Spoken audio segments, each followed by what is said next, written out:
bulag ng mga politiko. Huwag natin awayin yung mga pulis, sir. Please. Dahil sila ay biktima din. Umuwi sila baha. Umuwi sila gutom. ATM nila sinasangla. Pero anong ginagawa ng mga buhaya? Ang sasarap ng buhay. Tayo nagpapakahirap. Yung mga Pilipino umuwi. Baha, yung mga estudyante umuwi sila sa bahay nila basa. Bago pinaghirapan ng magulang nila mga sapatos. Binibili, inuutang. Pero yun, lubog sa baha. Napakasakit isipin. Kailan pa tayo magkikisay? Yung ating mga kapulisan dyan. Huwag kayo magbulag-bulagan. Totoo naman na lahat yung mga ATM nyo, sinasanglan nyo para buhay sa pamilya ninyo. Kailan pa? Samantalang sa sarap ng buhay. Kung mayroon mang sisihin ang administrasyon na to, kailan pa kayo magigising? Gumising na kayo. Kailan pa kayo magsasalita? Umubos na ang kaban ng bayan. Maraming salamat.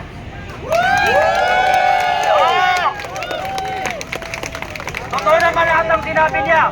Habang ang mga estudyante ay umuwi sa bahay ng basa, ang mga pamilya at tatay natin ay nagpapakahirap magtrabaho. Kailan ang magpapababa sa mga posisyon nila dahil wala silang ginawa kung hindi kainin at lamunin ang kaban ng bayan. Any volunteer, pumunta lang po kayo dito sa lahat ng gustong magsalita at sabihin ang kanyang mga inanakit sa gobyernong ito. Hindi lang po tayo dito.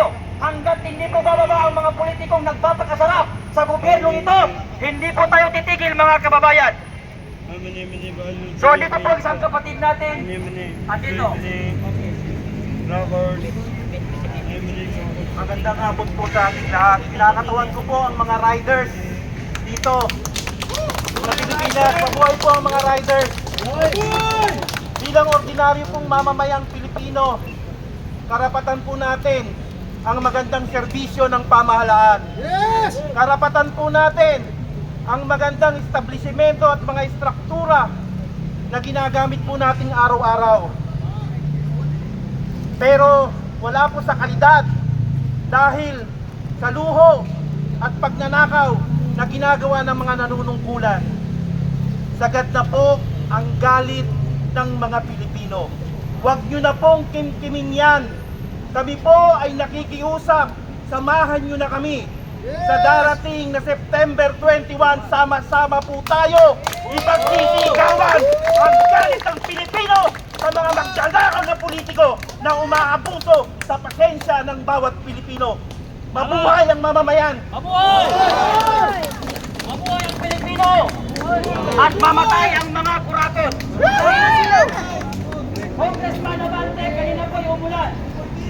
Kaya marapat na pong lumangoy ka ng patras. Sapagkat ang House of Representatives ay hindi man kailan paniniwalaan ng mga Pilipino. Paano mapapaniwala ang mga Pilipino na may mapupuntahan ng investigasyon kung ang nag-iimbestiga ay sangkot sa nangawat sa gobyerno? Kaya mga congressman na magnanakaw, mga hutak-hipon ng mga politiko, at mga hutak-hipon na kontraktor, at mga hutak-hipon ng mga anak ng mga congressman na yan, ay marapat lamang po na kayo kakarmahin. Bakit ko po sinabi na kayo ay mga utak-hipon? Lalong-lalo na si Congressman Abante, sapagkat ang isang hipon ay naghalo ang utak pati tayo na hindi niya napaghiwalay ang tama at mali. Sino pa ba ang susunod? Lumabas na kayo, mga Pilipino. Huwag kayong mahihiya sapagkat atin ito. Atin ang bansang ito, atin ang hinahanap natin, atin ang ipagtatanggol natin mga kababayan. Karapatan ng bawat isa sa atin na alungkatin at hanapin kung saan napunta ang budget ng flood control. Nanggagaling mismo sa Pangulo natin, siya mismo ang kauna-unahang nagpapakalat ng fake news. Noong sa kanyang SONA, mariin pong sinabi ng ating Pangulo na mahigit 5,500 ng flood control ang natapos na at mas marami pang sinisimulan. Ang tanong ng taong bayan, Mr. President, saan mo nilagay ang flood control na yan? Sa langit? O ang nilagyan mo ng flood control ay ang mga bulsa ng mga politiko, lalo na si Martin Romualdez?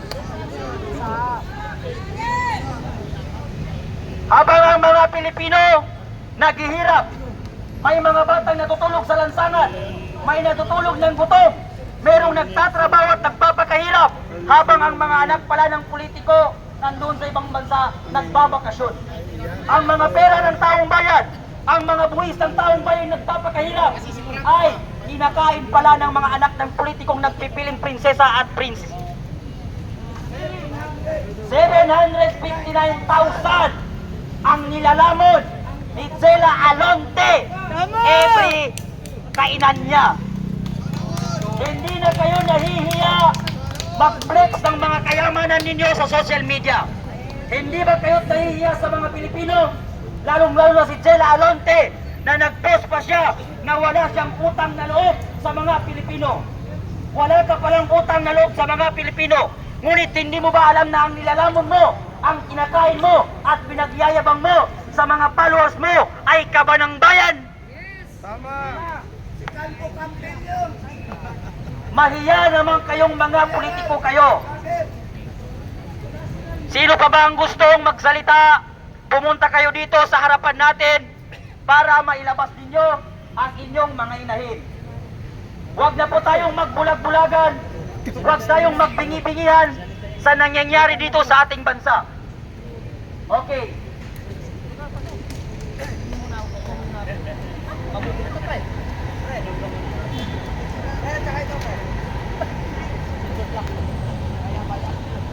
Okay, magandang hapon mga kababayan. Ako po nanggagaling sa malayong lugar. Ako po ay nakikisa sa ating mga kababayan para natin sabay-sabay babantayan ang nangyayaring korupsyon sa ating bayan. Ayun, para sa lahat na may alam at may pakialam sa ating bayan, lumabas na kayo sa inyong tahanan. Ang tayo ay magkaisa, huwag kayong matakot magsalita, karapatan natin ito. At ako'y naniniwala, ang kapangyarihan ng pamahalaan ay nananahanan sa taong bayan. Kung hindi nila kayang baguhin ang ating bansa, tayo ang gagawa nito. Lahat tayo biktima rito. Antayin pa ba natin magiging dagat ang ating bansa? At sila may pupuntahan ng ibang bansa dahil marami na silang pirang nakurap. Tayo may iwan sa baha.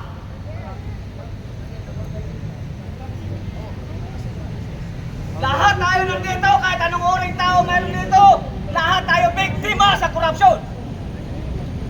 Sabay-sabay natin silang babantayan sa pagdinig sa Senado at sa Kongreso. Kailangan may managot sa paglustay ng ating pundo ng taong bayan. Wala kayong dapat ikatakot magsalita at lumabas sa iyong tahanan dahil karapatan natin ito.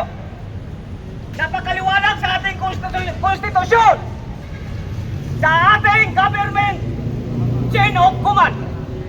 Who is number one? The government chain of command. Sagot! Number one, Panginoong Diyos. Pangalawa, konstitusyon o taong bayan. Pangatlo, presidente. Pangapat, government institution. Kagaya ng mga pulis, sundalo, at ano pang mga government institution. Ngayon, tanong, sino sinusunod ng mga pulis at mga sundalo? Ang Pangulo. Sino naman ang sinusunod ni Pangulo? Ang taong bayan. Sino naman sinusunod ng taong bayan? Ang Panginoong Diyos, Ama ang lumikha sa ating mundong ibabaw.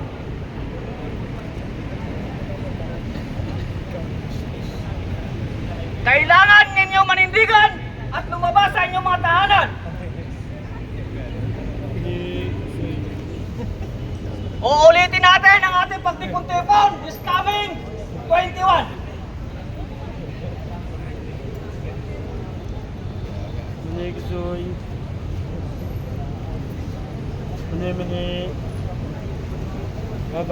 Lahat tayo dito biktima, kailangan natin magkampi-kampi, kailangan natin magkaisa. Walang political colors po dito. Dala ko po ang National People's Initiative. Ipinaglalaban ko ang bawat karapatan ng bawat Pilipino. dito. Hindi ako anti-government. Hindi ako pro-Marcos, hindi ako pro-Duterte. Bagkus, pro-Constitution po ako.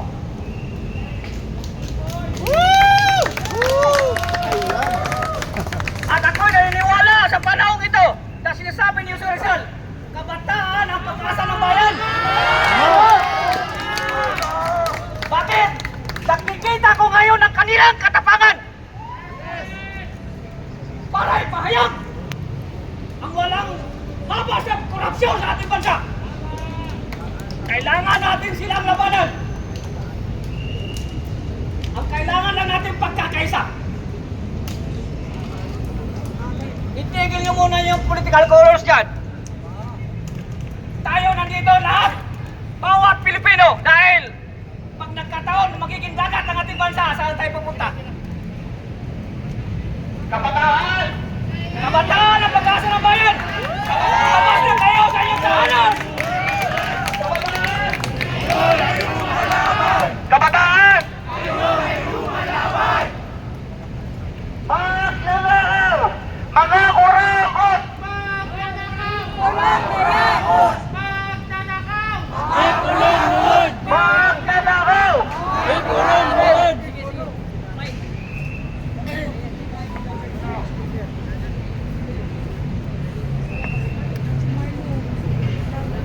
Okay mga kababayan, kailangan natin sabay-sabay bantayan ang pagdinig sa Senado at Kongreso. Kapag walang mananagot, alam niyo na kung saan tayo pupunta.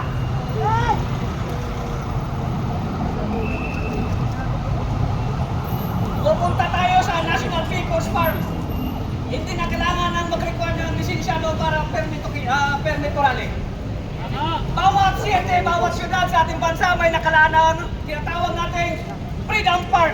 Kung may hinaing tayo sa ating gobyerno, pumunta tayo sa ating Freedom Park na walang pwedeng manghuli, na walang pwedeng humingi ng permit. Yan po nakadesign po sa ating konstitusyon. Hindi masusunod dito ang ordinance, protocols, executive order, kundi ang ating konstitusyon. The highest hierarchy of law in the land. Sinong gumawa ng konstitusyon? Tayo, taong bayan. Taong bayan ang konstitusyon. Bakit kayo matatakot sa mga politiko? We are all servant. We are the boss.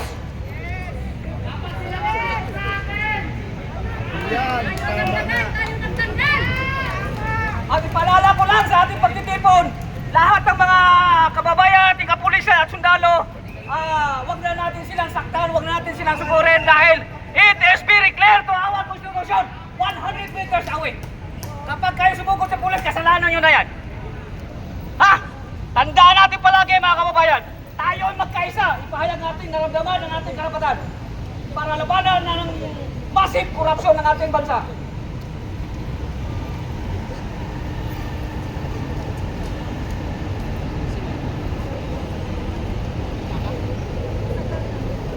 Okay, kung sino gusto magsalita niyan, ipahayag ninyong karapatan, huwag kayong matakot. Karapatan ng bawat tao, karapatan ng bawat Pilipino magsalita. Okay. Loud. Hello guys. For this to end, for corruption to end, the system has to change. Okay? So we need to be able to see, we need a live database of all the incomings and outgoings of every centavo we pay in our taxes. Okay? We need to see it live in the database. All the incomings and outgoings. We need to see everything. We need to make sure they won't be able to steal. Okay, so we need a database where we see all the incomings and outgoings of every centavo we pay in tax. We not only have salary tax, we have value-added tax. So we're adding value to what? To your pockets? So you can gamble in Okada? Are you serious? While we're here hungry, sometimes we work overtime.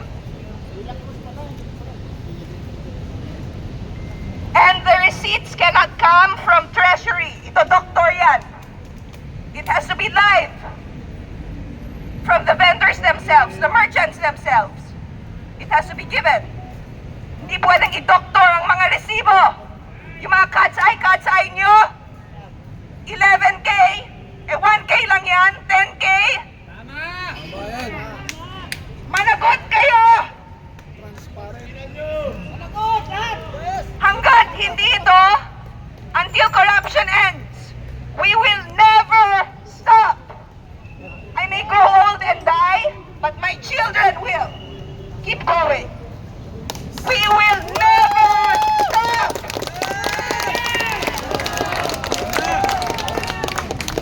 Sino pa? Meron pa ba? Ayan.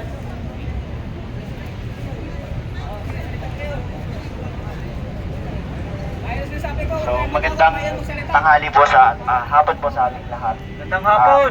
Kami po dito, nagpunta po kami as individual kanina dito sa EDSA Shrine. So wala po kami masyadong alam sa knowledge sa batas regarding sa mga permit. Pero nandito po kami as a individual, no? Naiintindihan natin lahat tayo may sari-sariling perception sa political views natin. So, nakikita ko po sa social media, tama na, toxic na yung sisihan, yung bangayan ng kabilang grupo. So, nananawagan po sana ako sa mga kababayan natin. Isa lang po yung kalaban natin dito. Yung mga korap na opisyal sa gobyerno, sila po yung tunay na nagpapahirap sa atin. Ginagamitan po nila tayo ng divide and conquer. Pinaglaban-laban po nila yung mga Pilipino para po sila yung nakikinabang. Sa huli, sila po yung tumatamasa. So, nananawagan po kami dito as a member po ng mga individual dito na pumunta. Sana po makiisa po tayo.